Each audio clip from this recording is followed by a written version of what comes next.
Buenas, gente de mecánica racional. Hoy vamos a continuar con la teoría de movimiento curvilíneo. Esta vez lo vamos a analizar en coordenadas polares y cilíndricas.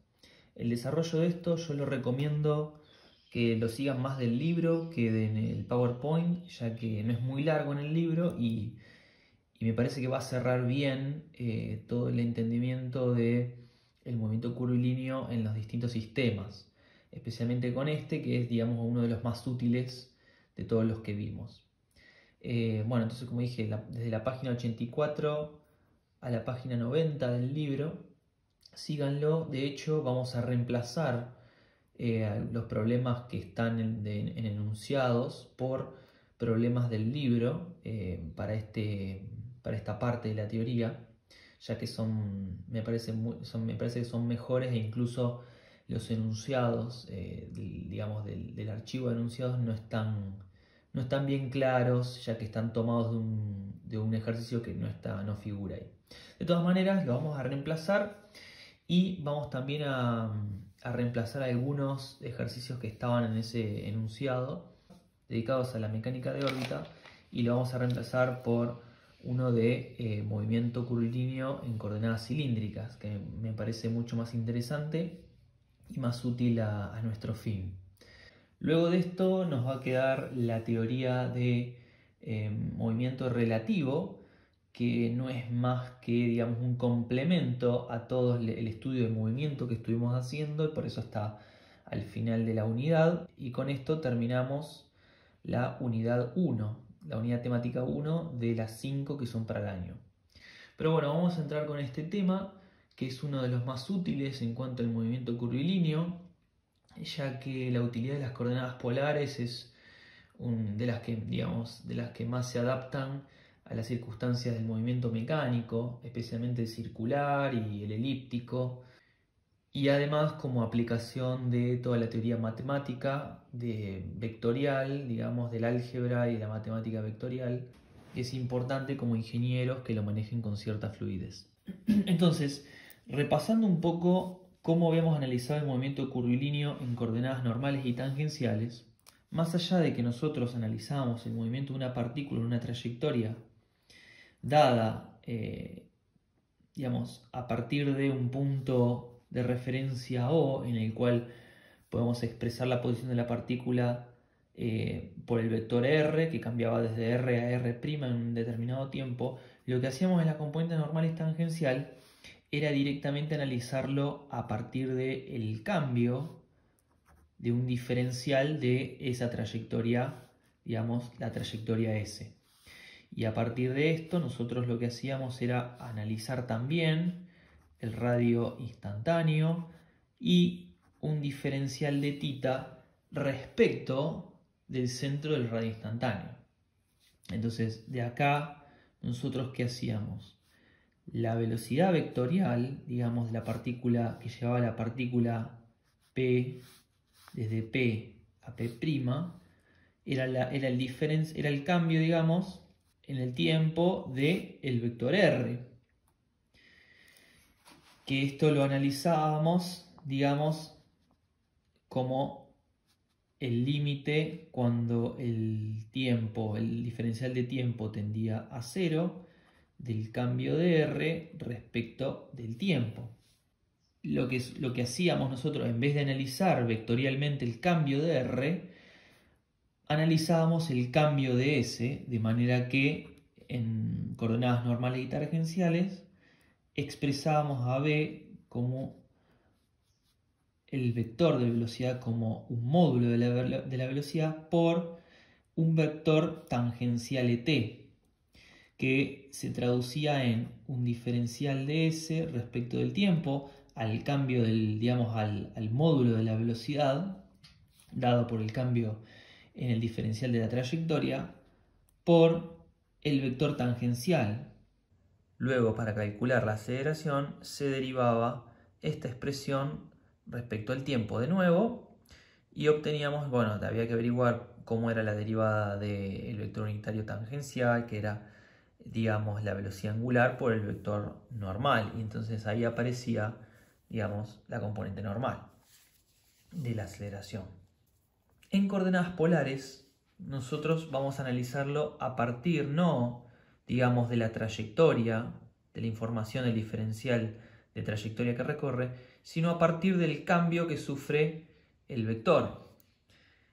Entonces, de esta manera, nosotros definimos que el vector R es igual a una distancia o módulo R por una dirección dada por un vector unitario ER. Bueno, y esto viene de la definición de vectores, ¿no? Que todo vector se puede expresar por la multiplicación escalar de un módulo por un vector unitario asociado al vector, digamos que es colineal al vector. Entonces, si definimos a R de esta manera, la velocidad no va a ser más que el cambio de R respecto del tiempo. ¿Y esto cómo se resuelve la derivada de esta expresión? Bueno, como una multiplicación común, que va a ser el cambio de R, el módulo de R respecto al tiempo, por el segundo término sin derivar, que es el vector unitario, más el primero sin derivar, por la derivada de dr del vector unitario respecto al tiempo, perdón. Y esto sabemos a partir del mismo desarrollo que se hace para averiguar la derivada de t del vector tangencial, que derivada de ER respecto del tiempo es igual al cambio de ángulo respecto del tiempo, a la tasa de cambio de ángulo respecto del tiempo, por un vector unitario normal al mismo. Entonces, de esta manera, ahora vamos a hacer una pequeña división de lo que era coordenadas normales y tangenciales con lo que vendría a ser ahora el análisis respecto a coordenadas polares. En coordenadas polares, entonces definimos al vector posición R y su posición angular. Entonces, de esta manera queda definido el vector. ¿Qué pasa? La posición angular en esta expresión está definida por el vector unitario y la posición, digamos, la extensión del vector está definida por el módulo R.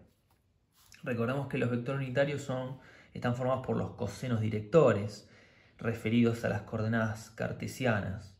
Recuerden que eso era la posición IJ, ¿no? Digamos, en I y en J. Si esto es expresado en I y esto es expresado en J, equivalente a las coordenadas cartesianas X e Y. Entonces, lo que me está diciendo esa expresión, que en la posición P vamos a tener un vector unitario R, y este vector normal en realidad es el vector θ, que es normal al ER, y es este, que lo escribimos así para diferenciarlo del vector unitario normal correspondiente a este análisis, que no son los mismos. Ahora vamos a analizar la diferencia entre esta forma y esta forma. Entonces, ¿qué diferencia hay entre esta expresión de la velocidad y esta expresión de la velocidad? ¿Y por qué conviene una u otra respecto a lo que nosotros tengamos que calcular? Ahora, para resolver esta forma de expresión, tenemos que tener la información de la trayectoria y cómo cambia respecto al tiempo. Cuestión que no es sencillo de saber en todos los casos. Ahora, en este caso, nosotros no estamos trabajando con la trayectoria. No sabemos en qué sentido la partícula se va a mover, porque de hecho estas componentes no son las normales y tangenciales al movimiento. Es decir, estos vectores no son normales ni tangenciales a la trayectoria, como sí lo son, digamos, en este caso, que este era el tangencial y este es el normal. Entonces, esto en realidad, recordemos que siempre apuntaba al centro instantáneo. Esto, bueno, en este caso, en esta posición, el centro instantáneo será dado ahí. Siendo que en esta, digamos, estaba acá y esto está ahí. Entonces, A diferencia del normal y tangencial, estas no son normales y tangenciales a la trayectoria. Estos vectores unitarios son normal y tangencial al vector de posición R. Esta parte, este término de la ecuación corresponde al cambio lineal del vector posición tangente al mismo, o sea, en dirección del vector ER. Y esta parte de la ecuación corresponde al cambio angular del vector y por ende del punto P. Es decir, que no tenemos información de la trayectoria en este caso.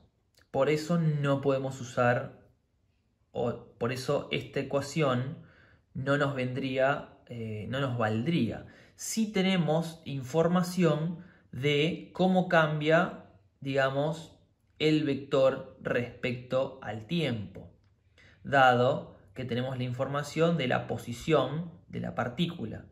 Es decir, en resumen, cuando tenemos información de la posición de la partícula y el cambio de ella respecto al tiempo, podemos usar las coordenadas polares. Cuando tenemos información de la trayectoria y el cambio de la misma respecto al tiempo, podemos usar coordenadas normales y tangenciales. Esto lo van a ver bien, digamos, por qué conviene a veces esta y no esta en uno de los ejercicios que vamos a hacer, que es uno de los ejercicios activos, que es la persona que va caminando sobre un disco, digamos, lo que se llama un TOV, un disco giratorio, donde se sabe, digamos, tenemos la información. La única manera de resolverlo es con este tipo de expresión.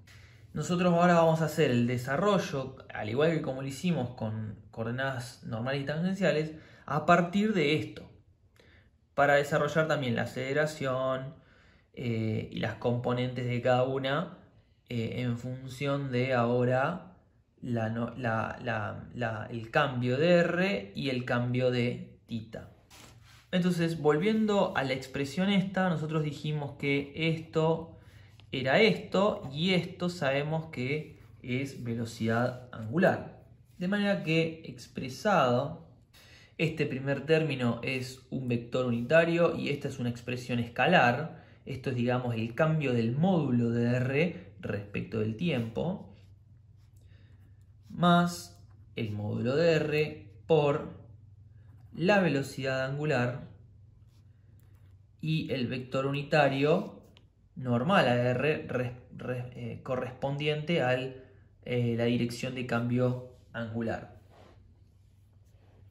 Ahora, para saber la aceleración sabemos que tenemos que volver a derivar esto respecto del tiempo.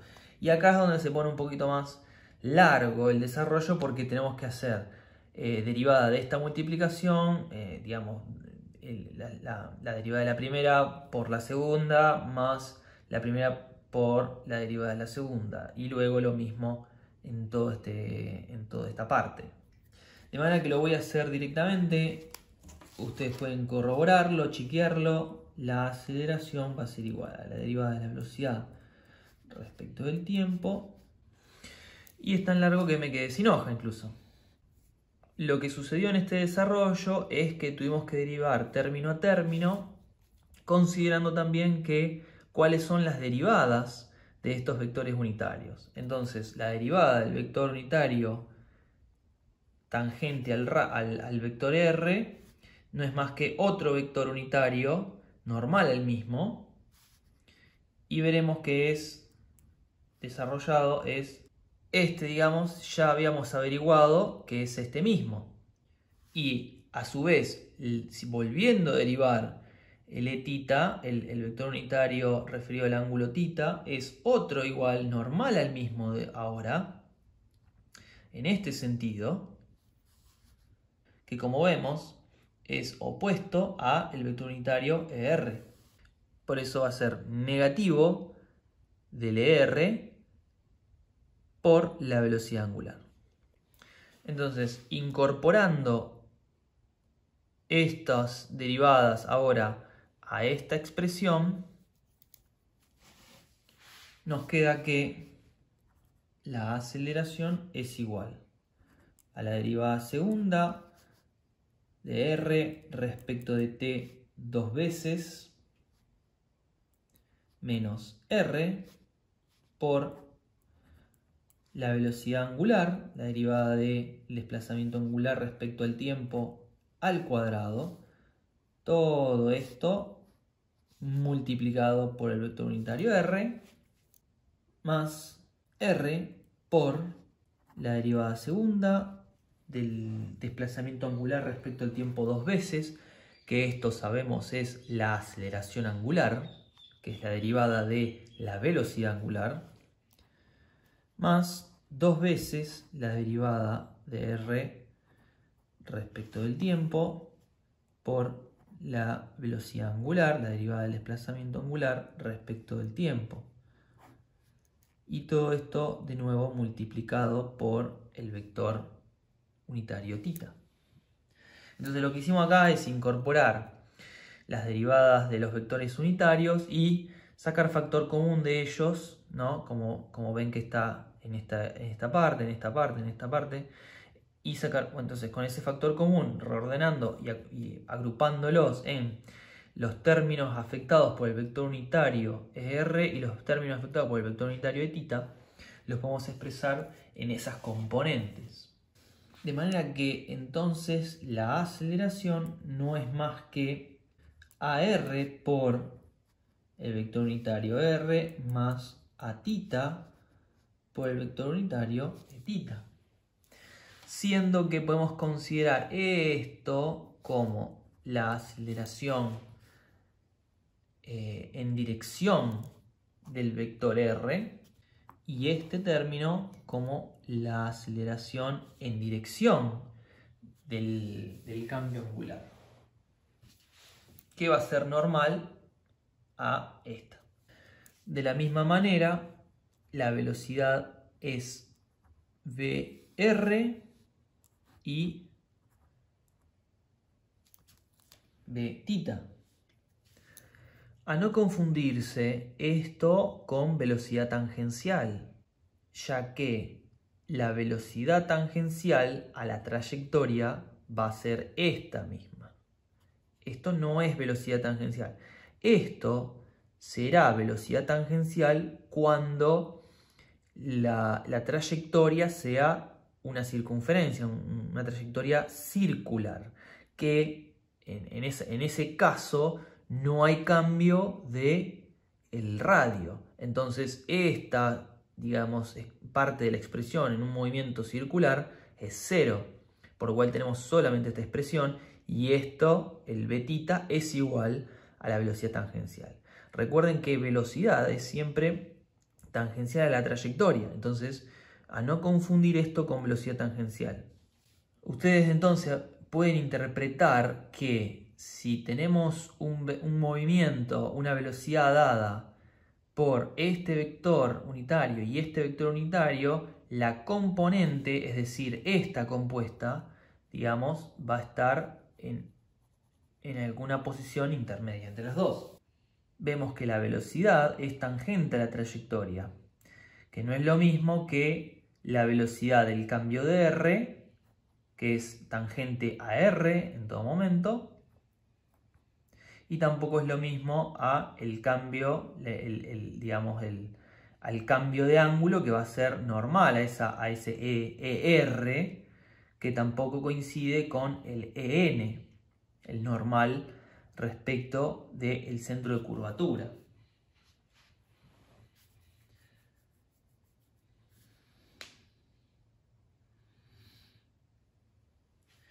Entonces, volviendo a reexpresar esto para que se lea aún más sintético, AR es igual a la derivada segunda de R respecto de t dos veces menos el radio por la velocidad angular al cuadrado. Y a θ va a ser igual a R por aceleración angular más dos veces la derivada de r respecto del tiempo por velocidad angular. A esta se la llama aceleración centrípeta y a esta se la llama aceleración de Coriolis, responsable del efecto Coriolis. Lo importante de todo este desarrollo es que, aparte de que entiendan el desarrollo, es, digamos, que terminen de entender cómo era la naturaleza del movimiento, ya sea analizado en forma cartesiana, analizado en forma normal, en componentes normal y tangencial, o en este caso en componentes respecto del cambio del vector posición. En coordenadas cartesianas nosotros analizábamos el movimiento curvilíneo como la composición de dos movimientos lineales respecto a un sistema coordenado dado, cualquiera sea el mismo. Entonces analizábamos el movimiento en un eje y en otro eje. La composición de ambos nos daba la trayectoria de movimiento y la cinemática de movimiento en trayectoria, en velocidad y en aceleración. Luego, en coordenadas normales y tangenciales, analizamos directamente la información de la trayectoria que tenemos y a partir de eso calculamos la velocidad y la aceleración respecto a las componentes normal y tangencial a la trayectoria dada. Es decir, necesitamos la información de la trayectoria. Y en este caso, teniendo la información de la posición del punto expresándola como un vector, lo analizamos respecto al cambio lineal del vector y angular del mismo. Es decir, en este último análisis no tenemos información de la trayectoria, solamente de la posición. De todas maneras, las ecuaciones ya sean expresadas en componentes normal y tangencial o en componentes en coordenadas polares, son bastante homólogas. De hecho, hasta tienen alguna similitud con las coordenadas cartesianas, si se desarrolla un poco más. Pero en coordenadas polares son bastante homólogas a las coordenadas normales y tangenciales, especialmente cuando se analiza el movimiento circular, ya que vemos que en ambos casos van a coincidir las expresiones. En coordenadas normales y tangenciales como en polares vamos a ver que equiparando las ecuaciones de ambas, y esto lo pueden ver mejor desarrollado en el libro, pero es bastante simple, vemos que la velocidad tangencial es r por la velocidad angular por el vector unitario θ,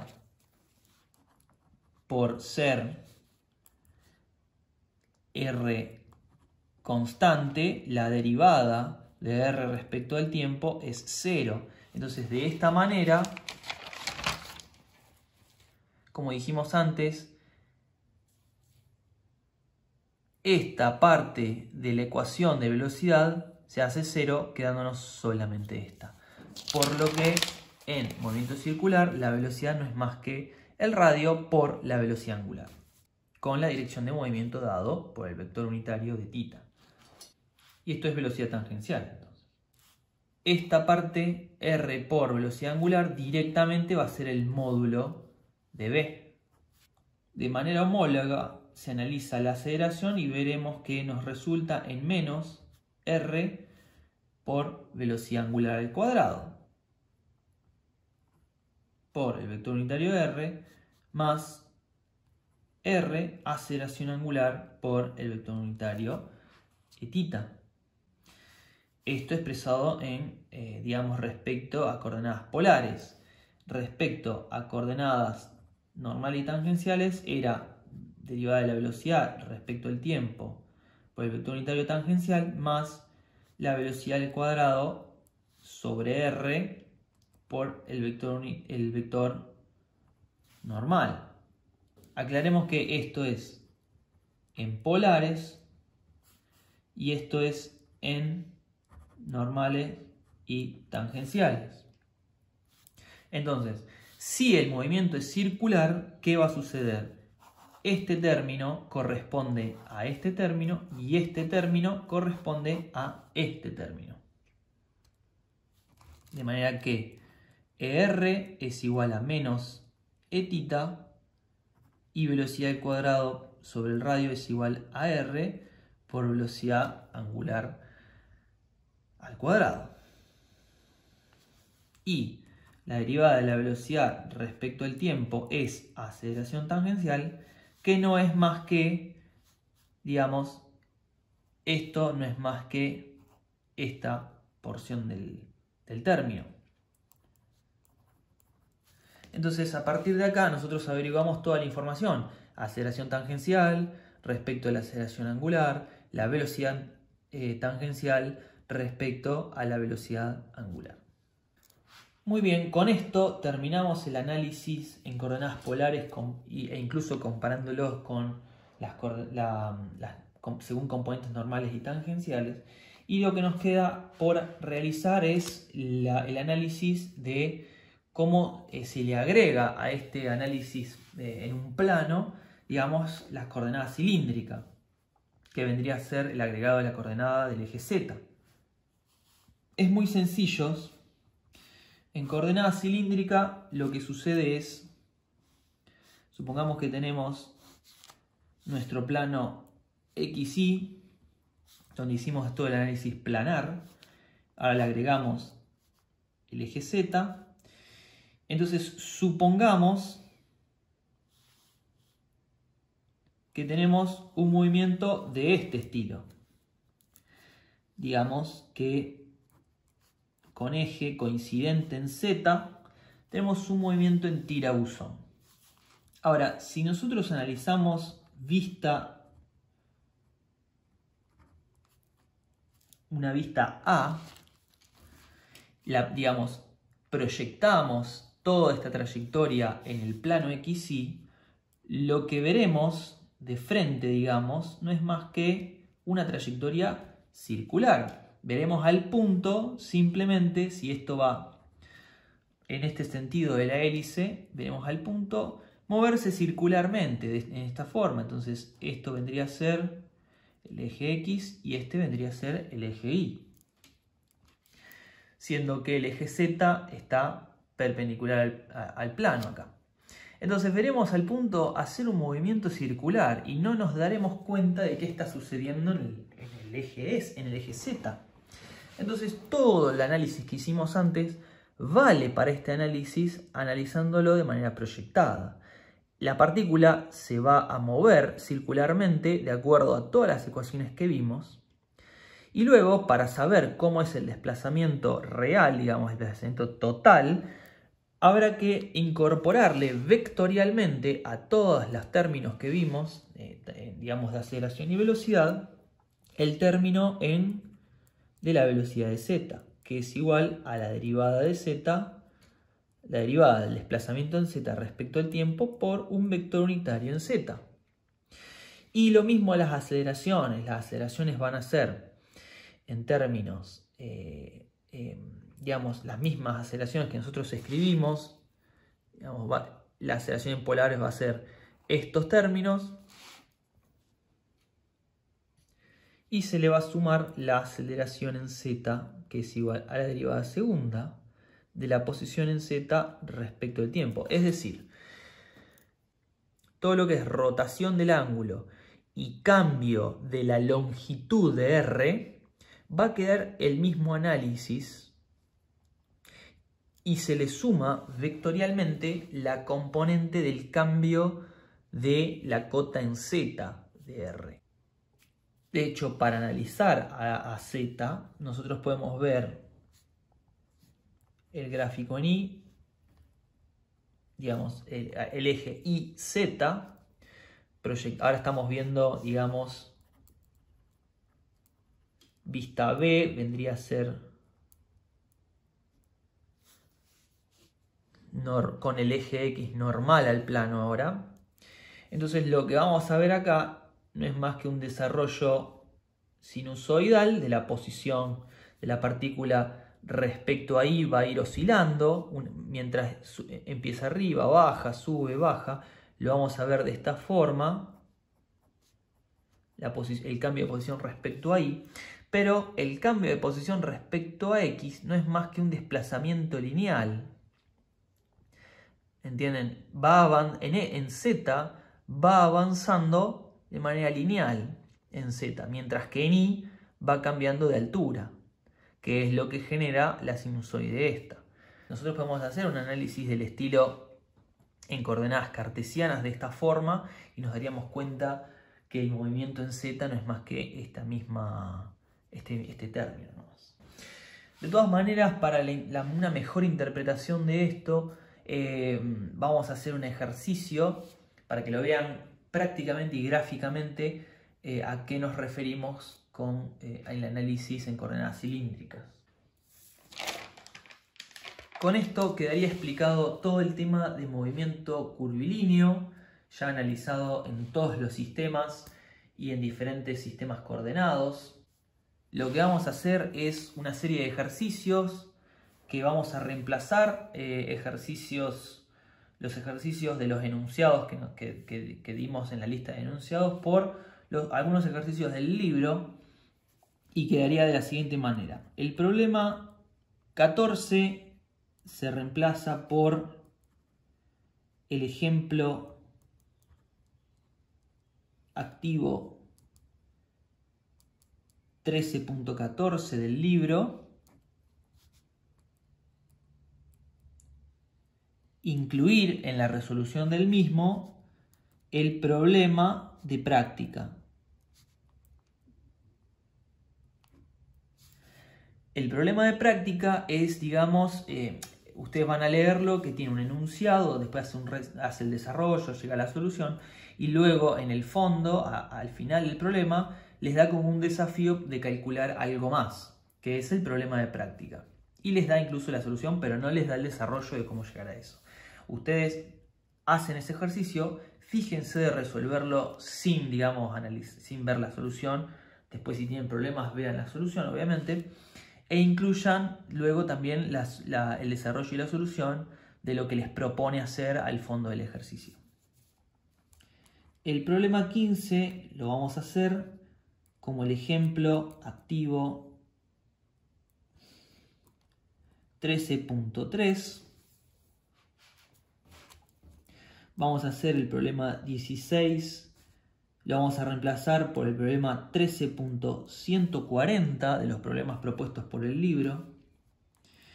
El problema 17 lo vamos a reemplazar por el 13.152 del libro también. Todos son del libro. Recuerden que tienen el solucionario, donde pueden ver cómo es la solución a estos problemas, con un pequeño desarrollo incluido. Y vamos a hacer incluso el problema 18, lo vamos a reemplazar por 13.160, que este es el problema, digamos, en coordenadas cilíndricas. Entonces, de esta forma vamos a practicar bastante bien todo lo que es movimiento curvilíneo. Hemos reemplazado algunos problemas de mecánicas de órbita, no porque no sea importante, sino porque me parece que esto es mucho más útil en el sentido de la aplicación práctica en la ingeniería mecánica, nuestro tipo de ingeniería mecánica. Ustedes fíjense que digamos, los problemas de mecánica de órbita son una aplicación más que nada del movimiento en coordenadas polares. Lo que se explica por ahí más detalladamente en el desarrollo de mecánica de órbitas es el tema de la excentricidad, cuando tenemos que analizar, digamos, a partir de un centro, una órbita elíptica. De hecho, uno de los problemas era esto, y esto es un análisis bastante puntualizado a este estilo, que se puede dar, digamos, también en mecánica, pero no es más que una aplicación particular del movimiento en coordenadas polares. Entonces, a mí me parece más coherente practicar, digamos, los ejercicios de coordenadas polares, y luego ustedes pueden complementar el estudio extendiendo este estudio de coordenadas polares, cilíndricas y en diferentes sistemas coordenados al estudio de mecánica de órbitas. No dejen, sin embargo, de revisar ese desarrollo, de practicarlo, pero para los fines de la carpeta les vamos a pedir estos ejercicios. Entonces, quedan definidos la práctica que tenemos que realizar. Cualquier otro agregado o aclaración lo voy a hacer vía mail, contactándome con ustedes directamente. Lo único que queda, como dije al principio del video, es la teoría de movimiento relativo, que es bastante sencilla, digamos, es un agregado a todo esto, que lo vamos a estar viendo en el próximo video. Bueno, muchas gracias, nos vemos en el próximo.